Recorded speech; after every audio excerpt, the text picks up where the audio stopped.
On today's Solo Sunday News, AEW starts an insane new storyline. The real reason why WWE doesn't continue to use injured wrestlers on screen anymore. A TNA favorite is cleared for an in-ring return, and there's the latest on the Raja Jackson and Syko Stew incident. Hello and welcome to WhatCulture Wrestling, the Solo Sunday News. Myself, Andrew Pollard. I hope you're good, I hope you're well, and I hope your weekend is going as well as possible. I'm basking in the glow of a first championship win for my beloved Wrexham. Come on, the town. Anyways, wrestling. Starting things off today, AEW has started a pretty bonkers new story on last night's Collision. There, Hologram went to 31-0 as he picked up a win over Jay Lethal. Man, I wish they'd do more with Jay Lethal, a former two-time Ring of Honor World Champion, a two-time ROH TV Champion, the ROH Pure Champion at one point, TNA X Division Champ, TNA Tag Champ, a ridiculously talented in-ring worker, and a whole bunch of charisma and personality when he's allowed to...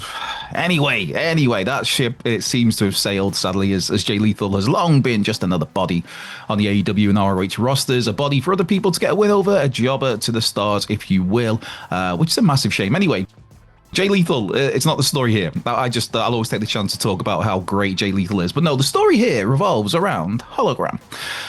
You see, after beating Jay Lethal, the lights went off briefly, a video started playing. Basically, there was a bunch of code on the screen. The words "clone activated" popped up before a message of access granted also popped up. And what did we see?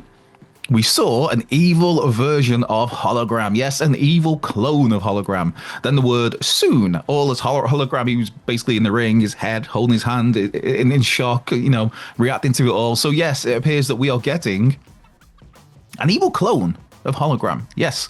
And while this is the first time we're seeing this in AEW, I mean, it's something that was actually first teased at Ring of Honor Death Before Dishonor on Friday. There we had Hologram and Tomohiro Ishii. They were facing the Premier Athletes. But before they came out to the ring, there was some text saying access denied and a sad face. But now it's all about access granted, and an evil Hologram is seemingly on the way. Now, clones or doubles or alternatives or whatever you want to say, it's not a totally new concept in pro wrestling. I mean, it's something that's been done, it's been fairly commonplace in Mexican wrestling for decades. Then there's examples like the good old days, man, like Undertaker versus Undertaker back at SummerSlam 1994 with Leslie Nielsen, I guess Frank Drebin on the case at SummerSlam trying to find a real Undertaker to unravel the mystery. Oh, it's a good old time. I mean, of course, SummerSlam 1994 is also home to the greatest steel cage match in professional wrestling history. Yes, that would be Bret Hart versus Owen Hart. You also had a really fun match, a probably unique match at the time because women's wrestling in WWF, as it was then. You had Bull Nakano versus Alundra Blaze, which is a lot of fun. You had Razor Ramon and Diesel, pretty decent.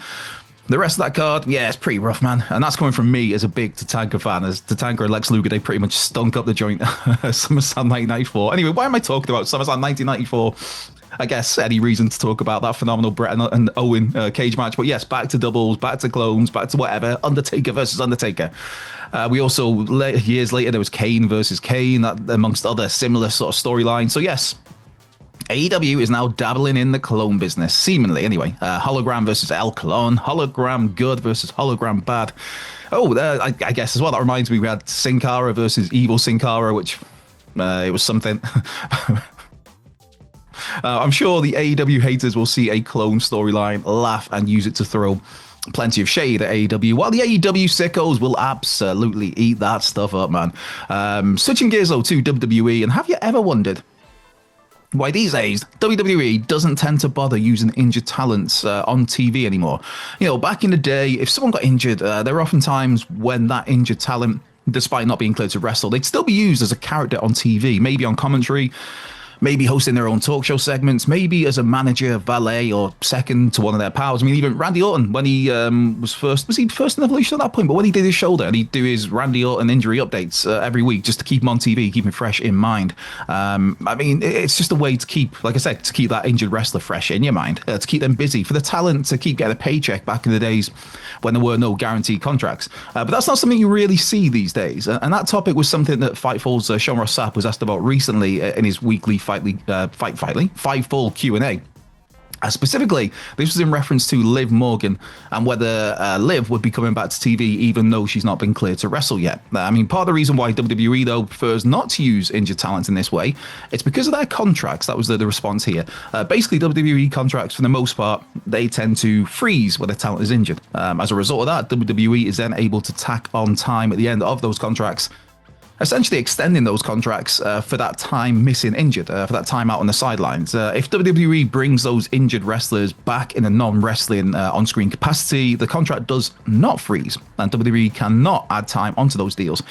Obviously, there might be cases where WWE does decide to bring someone back to TV, depending on a particular storyline or a certain role that talent needs to play. But for the most part, that's not the case. Also, surprise returns and major pops are all part of the fun too. As in, if someone's been away from TV for months with an injury, it gets a great reaction, a massive reaction when they turn up to crack some skulls totally out of the blue. In comparison to say if that person has been on TV for the past few weeks or months already, but just not wrestling, it's like, oh right, yeah, but we remember that guy, that girl. Now they can wrestle. Okay, great.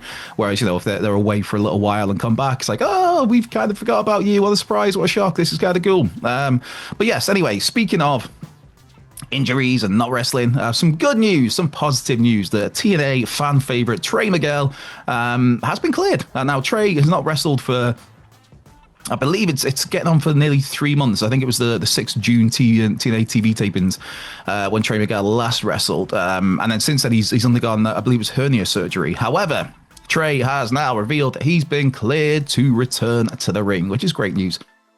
Now, Trey Miguel took to Instagram, posting a screenshot of a doctor's note, which was kind of cool. That was kind of unique to see. Literally a legit doctor's note saying, to whom it may concern, it is my medical opinion that Trey Miguel McBrayer may return to full duty immediately with no restrictions. If you have any questions or concerns, please don't hesitate to call. Sincerely, Michael DeVries, MD. Trey captioned this post with simply, see you soon, everyone.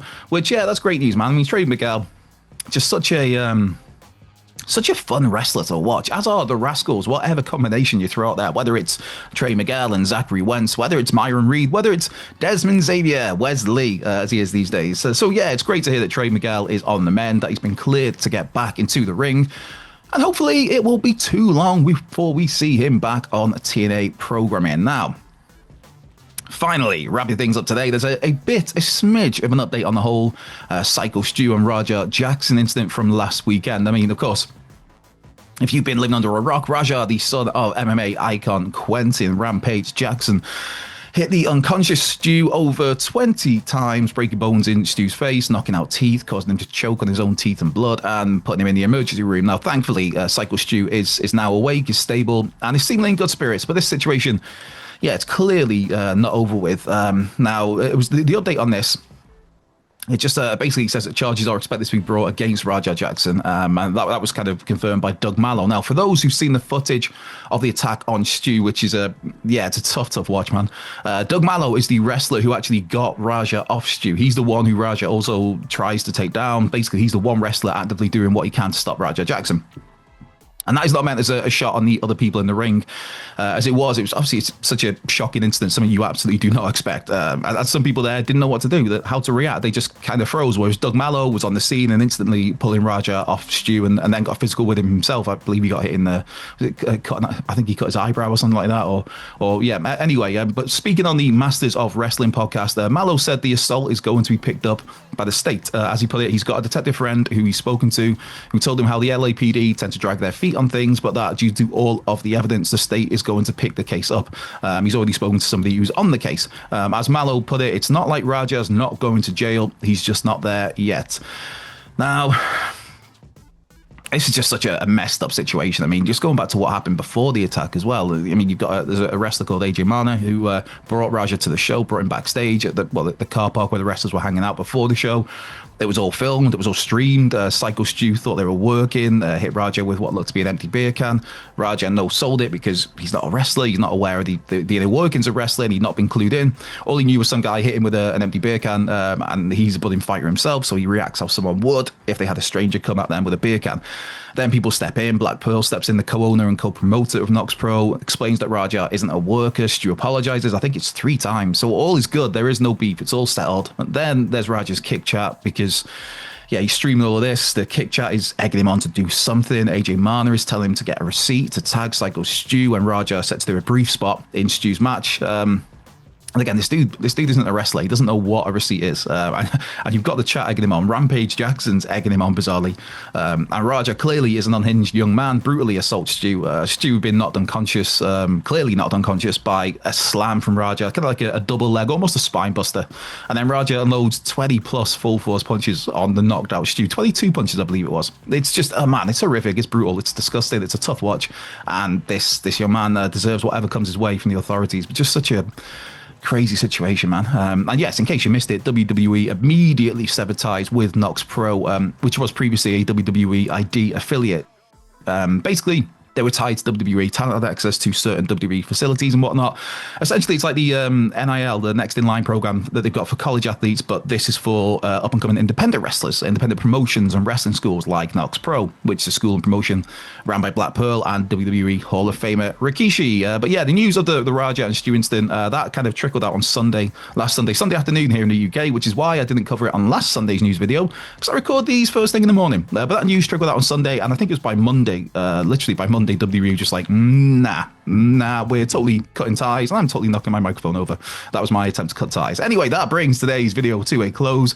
Be sure to check out this other excellent video that's floating around here somewhere. This has been What Culture Wrestling, the solo Sunday news. Myself, Andrew Pollard. Be well, stay safe, and I will catch you next weekend.